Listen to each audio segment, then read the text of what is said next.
কোচবিহারে জনজোয়ার, বাংলার মাটিতে মোদির বড় হুঙ্কার। আজ উত্তরবঙ্গের কোচবিহারের রাসমেলা মাঠে বিশাল জনসমাবেশে ভাষণ দিলেন প্রধানমন্ত্রী নরেন্দ্র মোদী। সভামঞ্চ থেকে তিনি বাংলার মানুষের উদ্দেশ্যে একাধিক বড় বার্তা তুলে ধরেন।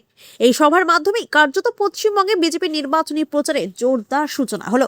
মাঠে ছিল উপচে পড়া ভিড়, আর সেই জনসমুদ্রকে সামনে রেখে আত্মবিশ্বাসী বার্তা দিলেন মোদী। ভাষণে তিনি উন্নয়নের প্রসঙ্গ তুলে বলেন, বাংলাকে উন্নতির শিখরে পৌঁছে দিতে চায় কেন্দ্র। একই সঙ্গে রাজ্যের বর্তমান সরকারকে তীব্র আক্রমণ করে তিনি অভিযোগ করেন, দুর্নীতি, কাটমানি এবং আইন শৃঙ্খলার অবনতি আজ বাংলার বড় সমস্যা। মোদির কথায়, ভয়ের রাজনীতি নয়, বাংলায় দরকার ভরসার পরিবেশ। তিনি আরও বলেন, যুবকদের জন্য কর্মসংস্থান, কৃষকদের জন্য উন্নত সুযোগ এবং সাধারণ মানুষের জন্য নিরাপত্তা নিশ্চিত করাই আমাদের লক্ষ্য। সভা থেকে উত্তরবঙ্গের উন্নয়ন, চা বাগান শ্রমিকদের সমস্যা এবং সীমান্ত এলাকার নিরাপত্তা নিয়েও বার্তা দেন প্রধানমন্ত্রী। রাজনৈতিক মহলের মতে এই সভা শুধু একটি জনসভা নয়, বরং আসন্ন নির্বাচনের আগে শক্তি প্রদর্শনের বড় মঞ্চ। কোচবিহারের মাটিতে দাঁড়িয়ে বাংলার ভোট যুদ্ধের সুর বেঁধে দিলেন মোদী। এবার দেখার জনতা কোন পথে হাঁটে।